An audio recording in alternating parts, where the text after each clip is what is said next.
Because one of the characteristics of the human race क्योंकि मानव जाति, मनुष्य जाति का एक गुण ये है, एक चिन्ह ये है, from Adam आदम के समय से ही वो उसका ये चिन्ह रहा है, is complaining.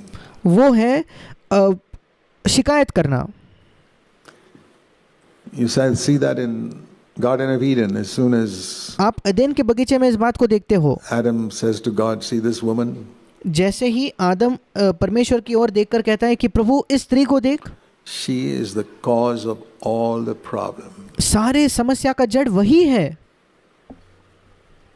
I'm paraphrasing his words. मैं उसको आसान शब्दों में या अपने शब्दों में वो कह रहा हूँ जो आदम ने कहा. Pointing at Eve, वो हवा की ओर उंगली करके, उंगली दिखाकर उस पर दोष लगाकर कहता है, God, see that woman whom you gave me? वो कहता है हे परमेश्वर, क्या तू देख रहा है उस स्त्री को जिसे तूने मुझे दिया? The cause of all the problems. She's the cause of all the problems. सारे समस्या का जड़, मेरे सारे समस्याओं का जड़ वही है. Do you find husbands say that sometimes about क्या आप देखते हो कि पति कभी ये बात कहते हैं क्या? wives? या पत्नी ये कहते हैं क्या? Find wives say that sometimes with their husbands. This क्या पति पत्नियों के विषय में ये कहते हैं, या क्या आप पाते हो पत्नियां पतियों के विषय में ये कहती है, man whom I married is the ये पुरुष जिससे मेरा विवाह हुआ cause of all the problems. वही सारे समस्या का जड़ है. I'll tell you something. मैं आपको कुछ बताना चाहता हूँ. That habit came from Adam. वो जो आदत है वो आदम की ओर से आई. You did not invent it. वो आदत आपने खुद से नहीं कहीं से उत्पन्न की है. It's in your nature. वो आपके स्वभाव के अंदर है. It came from your forefather Adam. वो आपके परदादा आदम की ओर से आपके पास आई है. To point at another human being and say he or she is the cause of all the problems. कि दूसरे मनुष्य के पास उंगली उठाकर ये कहना कि वो व्यक्ति, वो पुरुष या वो स्त्री सारे समस्या का जड़ वही है. Especially if it's your wife वो शायद वो आपकी खुद की पत्नी होगी फिर भी, or husband. या आपके पति के विषय में भी. Now it's no use saying I want to break free from Adam and be under Christ. अब ये कोई फायदा नहीं होगा इस बात का, कोई लाभ नहीं होगा अगर आप ये कहोगे कि मैं आदम से स्वतंत्र होकर अब मैं मसीह का हिस्सा बनना चाहता हूँ. Christ never pointed a finger at anyone. मसीह ने कभी किसी और व्यक्ति के ऊपर दोष देकर उस पर उंगली नहीं उठाई. I remember reading a poem years ago how मुझे याद है कई वर्षों पहले मैंने एक कविता सुनी थी. when Jesus came he didn't have any fingers to point at anybody. मैंने कविता पढ़ी थी कि कैसे जब यीशु मसीह इस पृथ्वी पर आया उसके पास कोई उंगलियां नहीं थी दूसरों की ओर दिखाने के लिए. He didn't come here to point fingers at people. वो लोगों पर उंगली उठाकर लोगों पर दोष लगाने के लिए नहीं आया. He took those 10 fingers and nailed them to the cross. यीशु ने अपने सारे 10 की 10 उंगलियों को लेकर क्रूस पर चढ़ा दिया, क्रूस पर उनको खीलों से ठुकवा दिया. No possibility of blaming anybody. कोई संभावना ही नहीं थी कि वो किसी और पर दोष उठा पाए. And hanging there on the cross, और वहां जब वो उस क्रूस पर लटक रहा था, he said to his father, उसने अपने पिता से कहा, nobody is to blame.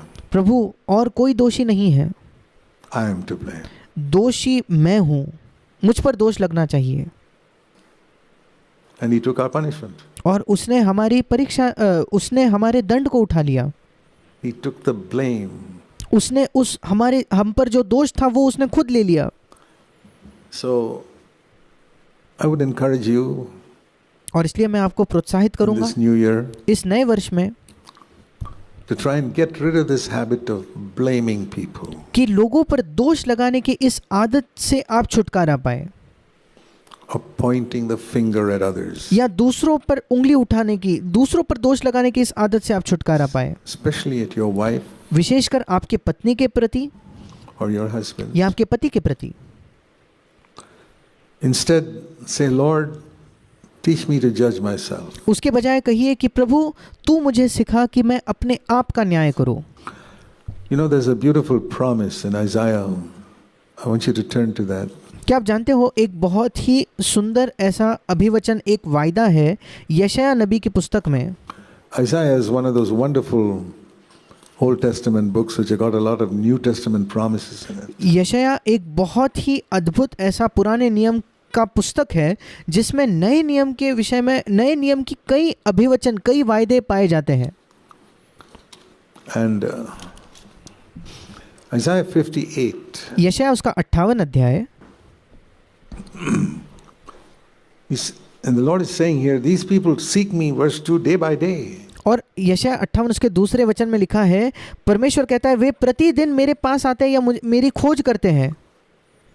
And they say they delight to know my ways. और वो कहते हैं कि मेरी गति जानने की इच्छा ऐसे रखते हैं। इंग्लिश में लिखा है कि मेरी गति, मेरी मार्ग जानने की उसमें वो आनंद रखते हैं।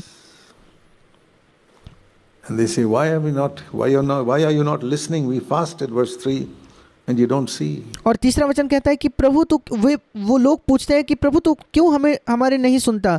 तीसरा वचन कहता है हम क्यों उपवास भी करते हैं और तू उसकी सुधि नहीं लेता। We humbled ourselves and you don't notice. Isaiah हमने अपने आप को नम्र भी किया पर तूने उस पर ध्यान नहीं दिया। 58 verse 3. यशायाह 58 उसका तीसरा वचन, हिंदी में लिखा है कि हमने दुख उठाया, इंग्लिश में लिखा है हमने अपने आप को नम्र किया परंतु तूने कुछ ध्यान नहीं दिया। But he goes on to say you fast for contention. पर आगे जाकर परमेश्वर आगे बढ़कर कहता है कि तुम झगड़ा के रीति से उपवास करते हो। And there's strife in your home. और तुम्हारे घर के अंदर मानो अनबन है, तुम्हारे घर के अंदर संघर्ष है। Verse 4. चौथा वचन कहता है कि तुम्हारे उपवास का फल ये है कि तुम आपस में लड़ते और झगड़ते हो। But if you really want God to hear you, पर अगर तुम वाकई चाहते हो कि परमेश्वर तुम्हारी सुने तो it says here in verse 9, 9वें वचन में लिखा है, यशायाह 58 उसका 9 वचन, you will call, and the Lord will answer. तब तू पुकारेगा और यहोवा उत्तर देगा। That's definite. ये निश्चित है। You will cry, तू दुहाई करेगा and the Lord will say, here I am, what do you want? और प्रभु कहेगा मैं यहाँ हूँ, तुझे क्या चाहिए। If you do one thing, अगर तू एक चीज करेगा तो, this is the condition. उसकी शर्त ये है, If you remove this pointing of the finger, यदि तू इस उंगली उठाने को अपने आप से दूर करेगा तो, this pointing of the finger, ये जो अपना उंगली उठाना है उसको तू छोड़ देगा तो, the last part of verse 9, 9वें वचन के अंतिम भाग में लिखा है, and saying she is the cause, और अपनी उंगली उठा के कहना वो इस समस्या का जड़ है, is the cause. या वो व्यक्ति, वो पुरुष इस सारी चीजों का जड़ है। If you don't get rid of that pointing of the finger at all, अगर उस दूसरों पर उंगली उठाने की आदत को आप छोड़ ना दो, उससे छुटकारा ना पाओ तो, people in your family or आपके परिवार के अंदर के लोगों पर उंगली उठाना ना छोड़ दो तो, people in the church, या कलीसिया के अंदर जो लोग हैं उन पर उंगली उठाना नहीं छोड़ो तो, you can pray all night and all day. आप रात भर और दिन भर प्रार्थना कर सकते हो। I tell you in Jesus' name, He will not hear you. मैं आपको यीशु के नाम से बताना चाहता हूँ, वो आपको नहीं सुनेगा। But here it says, पर यहाँ लिखा है, you will call and the Lord will answer, say, here I am. तू पुकारेगा और यहोवा उत्तर देगा, मैं यहाँ हूँ। I'm right here. तू जब पुकारेगा तो वो कहेगा कि मैं यहीं हूँ। Imagine when I pray, the Lord saying, I'm right here, what do you want? कल्पना करके देखिए कि जब मैं प्रार्थना करता हूँ तो प्रभु कहता है, हाँ मैं यहीं हूँ, तू बता तुझे क्या चाहिए। The Lord says, I'll do that if you stop pointing the finger at others and turn that finger towards yourself. और प्रभु कहता है कि मैं तेरे लिए ये करूँगा अगर तू दूसरों पर उंगली उठाना छोड़ दे और उस उंगली को घुमाकर अपने ऊपर उठाएगा तो, And judge yourself and और अपने आप का न्याय करेगा तो, see where you're wrong. The other person may be wrong in many areas, but you must be wrong at least in one area, right? और ये देखेगा कि तू खुद कहाँ गलत है। सामने वाला व्यक्ति शायद कई क्षेत्रों में गलत हो सकता है, पर शायद किसी एक क्षेत्र में तुम या आप खुद भी गलत हो सकते हो। ऐसा भी है, ऐसा हो सकता है ना।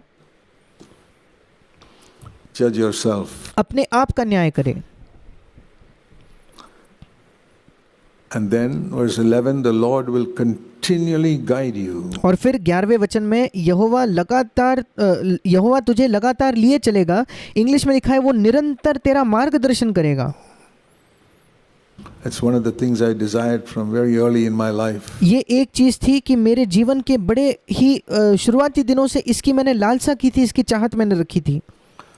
I say, Lord, I have only one life मैं कहता था कि प्रभु मेरे पास एक ही तो जीवन है and I don't want to waste it. और मैं उस जीवन को व्यर्थ नहीं गंवाना चाहता, यूं ही नहीं उसको गंवाना चाहता।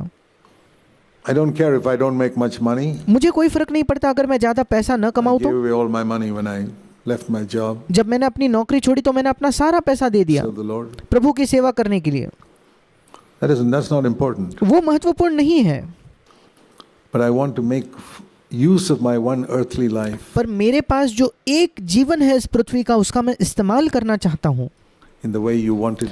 When you sent me to this earth as a little baby, उस तरीके से प्रभु, जिस तरीके से तू चाहता है उसका इस्तेमाल हो। प्रभु जब तूने मुझे इस पृथ्वी पर एक छोटे बालक के समान भेजा, you had a plan for my life. I want तेरे पास मेरे जीवन के लिए एक योजना थी। that fulfilled. And I मैं want चाहता हूँ कि वो योजना पूरी हो जाए to say to every single person sitting here, और मैं चाहता हूँ, मैं आप सबको बताना चाहता हूँ, प्रत्येक व्यक्ति को जो यहाँ बैठा है, if you have given your life to Jesus Christ, अगर आपने अपना जीवन यीशु मसीह को सौंप दिया है तो, in a very simple way, बड़े साधारण तौर पर अगर आपने प्रभु को अपना जीवन दिया है तो भी, even if it was only yesterday, शायद कल ही आपने अपना जीवन प्रभु को दिया होगा, I want to say to you in Jesus' name मैं आपको यीशु के नाम से बताना चाहता हूँ that God has got a plan for your life. कि परमेश्वर के पास आपके जीवन के लिए एक योजना है। Take it seriously and उस बात को गंभीरता से ले, say to yourself, God Almighty अपने आप से कहे कि सर्वशक्तिमान परमेश्वर has made a plan for this insignificant, unknown little person like me. उसने मेरे जैसे एक अनजान, जिसका कोई महत्व नहीं है, एक ऐसे छोटे व्यक्ति के लिए परमेश्वर ने एक योजना बनाई है।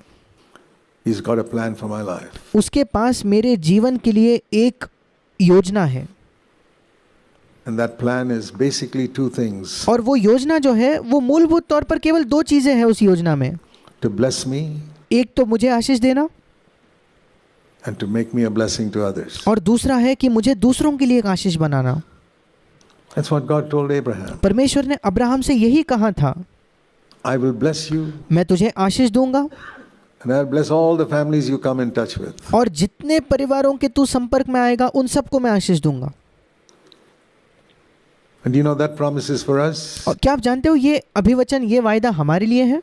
Do you know that is why Jesus not only died on the cross, क्या आप जानते हो इस कारण के लिए न केवल यीशु मसीह उस क्रूस पर मरा, but one of the terrible things that happened on the cross was पर एक बहुत ही भयानक, बहुत ही बदतर चीज जो उस क्रूस पर हुई वो ये थी he became a curse. कि यीशु मसीह एक शाप बन गया। Let me show you that before I move on. मैं आपको आगे बढ़ने से पहले इस बात को दिखाना चाहता हूँ। Galatians chapter 5. गलातियों की पत्री उसका 5वां अध्याय।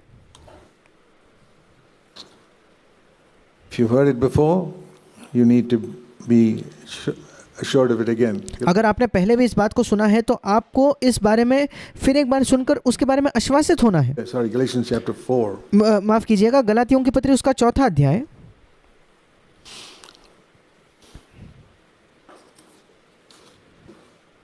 Oh, I'm sorry. Galatians 3. माफ कीजिए, गलातियों की पत्री उसका 3रा अध्याय। Galatians 3 and verse 13. गलातियों की पत्री उसका 3रा अध्याय और 13 वचन। Christ redeemed us from the curse of the law. मसीह ने हमें व्यवस्था के शाप से छुड़ाया है। Do you know that God has cursed people क्या आप जानते हो, who don't keep the law? क्या आप जानते हो परमेश्वर ने लोगों को शाप दिया है, शापित दिया है जो व्यवस्था को नहीं मानते। We're all cursed हम सब पर एक शाप है because when we violated God's law. क्योंकि हमने परमेश्वर की व्यवस्था का उल्लंघन किया है, उसको उसके प्रति हम अनाज्ञाकारी रहे हैं। Not cursed by man, cursed मनुष्य के द्वारा शाप मिला है ऐसा by नहीं, God. बल्कि परमेश्वर ने हमें शाप दिया है। And Christ saved us from that curse. और मसीह ने हमें उस शाप से मोल लेकर छुड़ाया है। How? कैसे? We know he died on the cross. We know he did shed his blood, but here हम जानते हैं कि वो क्रूस पर मरा, हम जानते हैं कि उसने अपने लहू को बहाया, it says पर यहाँ इस वचन में लिखा है, he became a curse. यहाँ लिखा है कि मसीह जो हमारे लिए शापित बना, अर्थात वो एक शाप बन गया। He actually became a curse. वो खुद एक श्राप बन गया।